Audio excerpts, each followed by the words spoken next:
The candles on my 31st birthday cake flickered in the dim lighting of Romano's Italian restaurant, casting dancing shadows across the disappointed faces of my family. What should have been a celebration had turned into another intervention about my failed career choices. 31 years old, Samantha, my father Robert said, cutting into his veal without looking at me. When I was your age, I was already running 3 departments at Pacific Industries. My mother Janet nodded in agreement, dabbing her lips with the cloth napkin. Your sister Emma has her own dental practice. Your brother Michael just made partner at his law firm. And you're still playing around with computers. It's not playing around, I said quietly, though I'd had this conversation countless times before. I run a tech consulting business. My older brother Michael laughed, not bothering to hide his condescension. Consulting? Come on, Sam. You fix computers for small businesses. That's not consulting, that's tech support. And there's nothing wrong with tech support, Emma added with false sweetness, but let's be realistic about what it is. I took a sip of wine and said nothing. There was no point in explaining that my tech support business had evolved into something much bigger over the past 5 years. They wouldn't understand, and they'd already made up their minds about who I was and what I was capable of. The point is, Dad continued, his voice taking on the authoritative tone he'd perfected during his 30-year career in corporate management, you're wasting your potential. You have a computer science degree from Stanford, for crying out loud. You could be working for Google, Apple, Microsoft, real companies with real futures. Instead, Mom chimed in, you're working out of that tiny apartment, barely making ends meet. Honey, we're worried about you. The irony wasn't lost on me. While they worried about my financial stability, I was sitting on a tech empire worth more than their combined lifetime earnings. But explaining that would require revealing the truth about Carter Technologies, and I wasn't ready for that conversation. I'm doing fine, I said simply. Define fine, Michael challenged. Because from where I'm sitting, fine looks like driving a 10-year-old Honda and living in a studio apartment. My living situation suits my needs. Your living situation is embarrassing, Dad said bluntly. Do you know what my colleagues say when they ask about my children? Emma has her practice, Michael has his partnership, and Samantha fixes computers.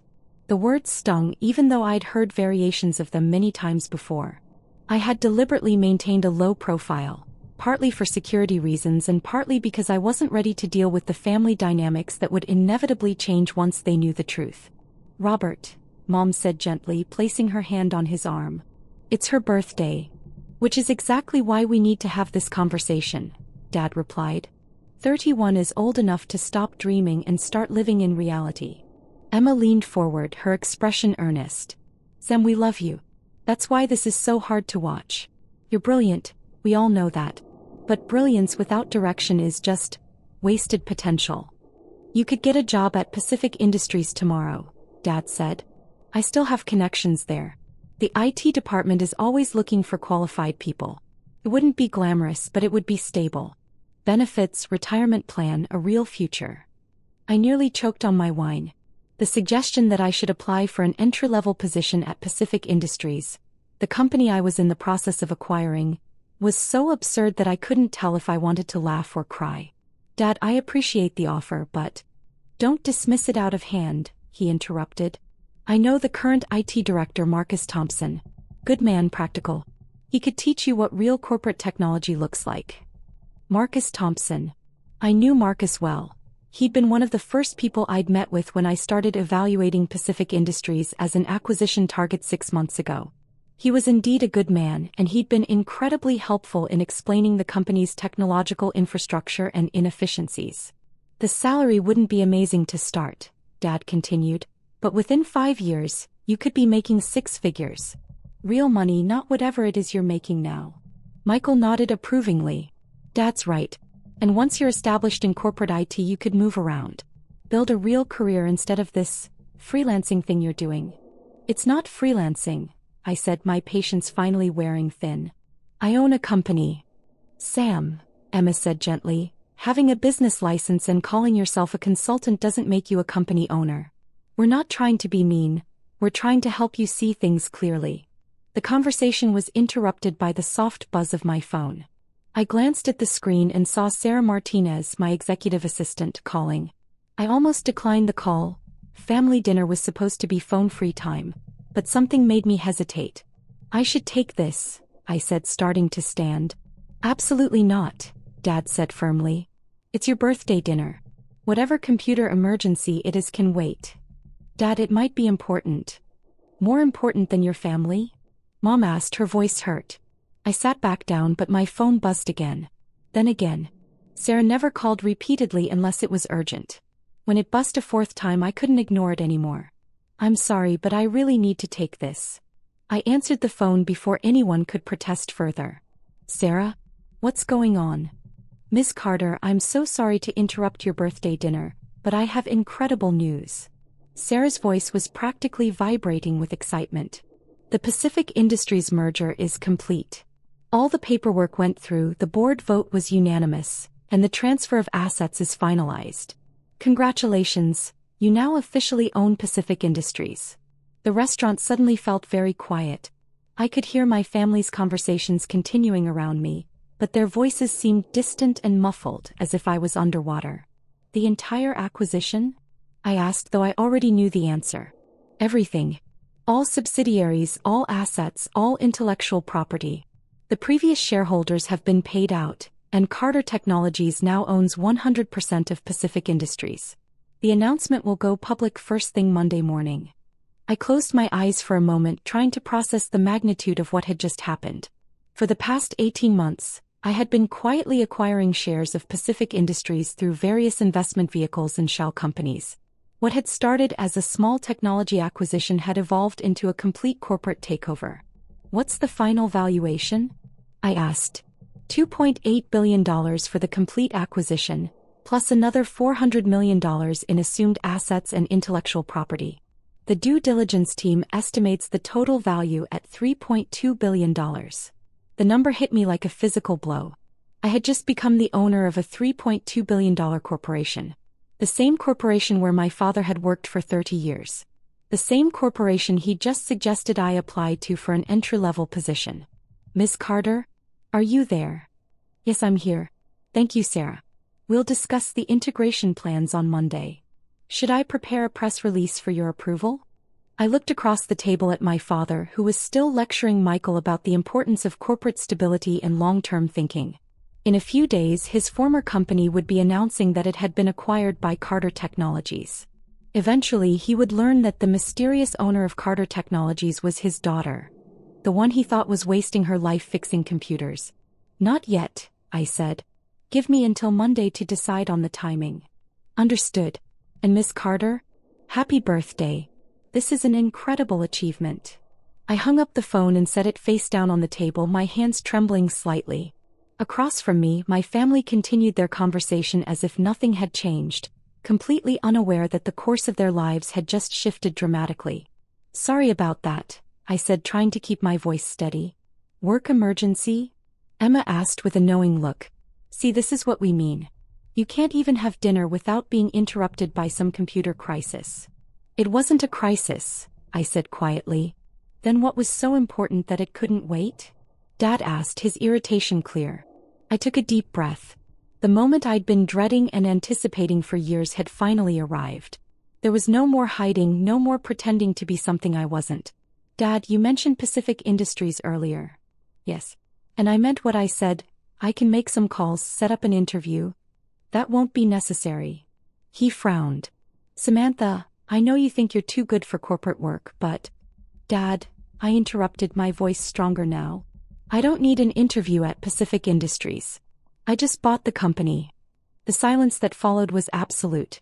Even the ambient restaurant noise seemed to fade away as my family stared at me with expressions ranging from confusion to disbelief. What do you mean you bought the company?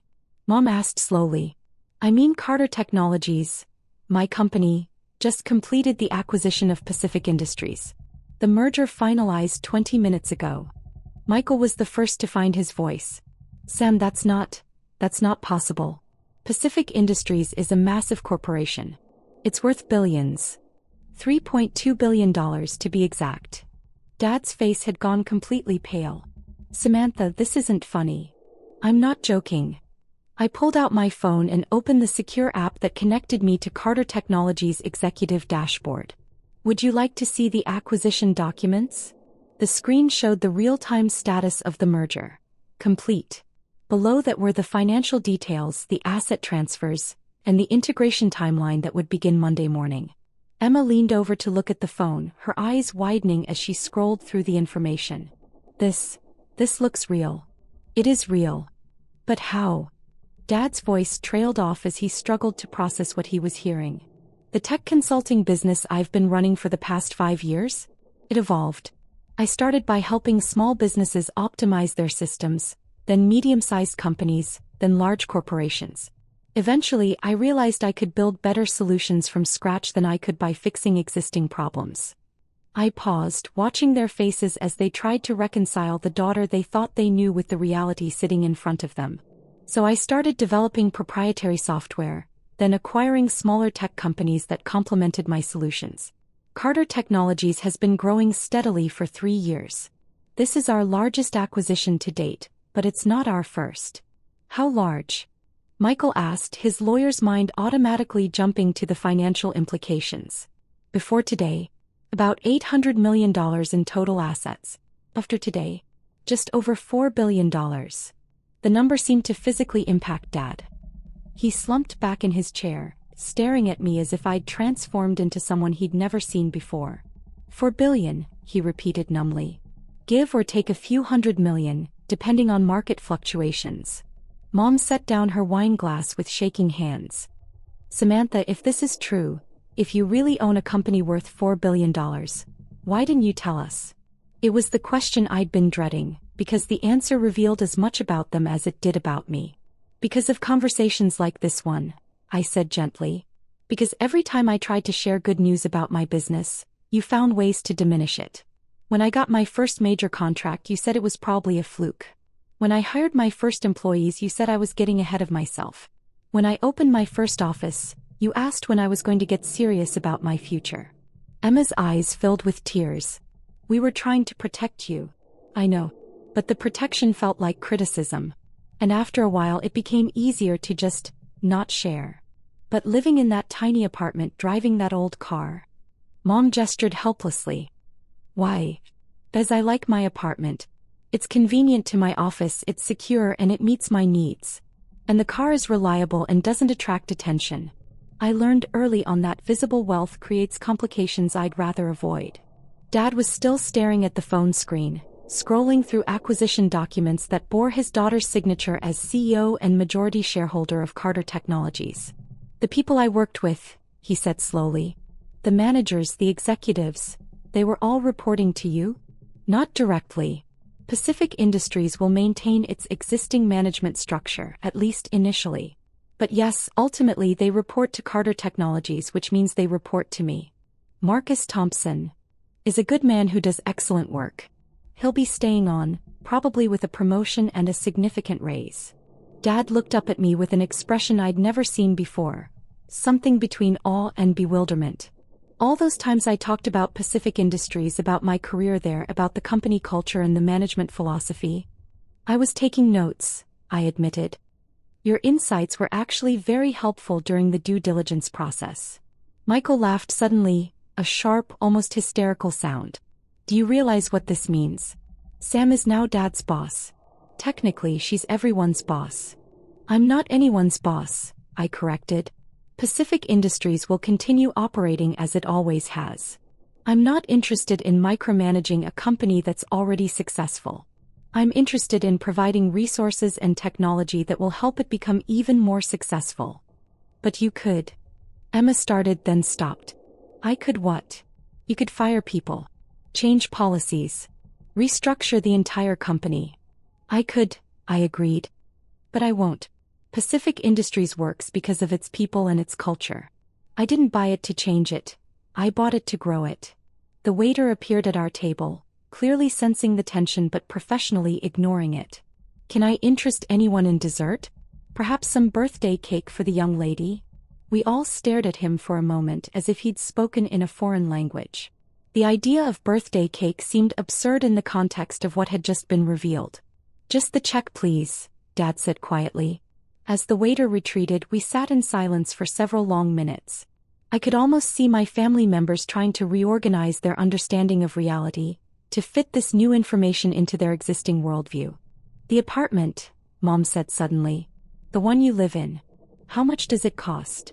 About $3,200 a month. That's not a poor person's apartment. No, it's not. It's a nice apartment in a good neighborhood. But it's not a penthouse and it doesn't scream wealth. It allows me to live comfortably without attracting attention. And the car. Cost me $18,000 3 years ago. It's reliable, efficient, and invisible. Perfect for my needs. Michael leaned forward, his expression intense. Sam, do you understand what you've just told us? You're not just successful, you're one of the richest people in the state. Possibly in the country. I understand the numbers, yes. No, I don't think you do. He pulled out his own phone and started typing. According to Forbes, a net worth of $4 billion would put you in the top 500 richest Americans. At 31 years old, you'd be one of the youngest billionaires in the country. The reality of it hit me as he said it. I'd been so focused on building the company, on solving problems and creating solutions, that I hadn't really considered the broader implications of my success. I don't need to be on any lists, I said quickly. It's not about what you need, Emma said, her voice strange. It's about what is. You're a billionaire, Sam. A billionaire who's been letting us lecture her about getting a real job.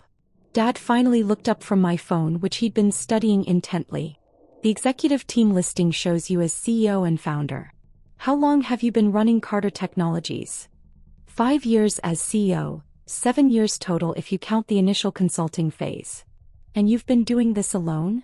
Not alone. I have an incredible team. Sarah, who called earlier, has been with me for 3 years. My CTO, David Park, is a genius who's revolutionized our entire technology stack. My CFO, Maria Santos, is the reason we've been able to manage this level of growth without losing our financial footing. But the decisions, the strategy, the vision, that's been you? Yes. Dad set my phone down carefully as if it might explode. Samantha, I owe you an apology. Dad. No, let me finish. His voice was thick with emotion. For years I've been treating you like a child who couldn't figure out how to be an adult. I've been condescending and dismissive and completely wrong about who you are and what you're capable of. Tears started flowing down Mom's cheeks. We all have. Oh, honey, we've been so unfair to you. You were trying to help, I said, though the words felt inadequate. We were trying to fix something that wasn't broken, Emma corrected. We were trying to force you into our definition of success instead of recognizing that you'd already achieved something far beyond what any of us have done.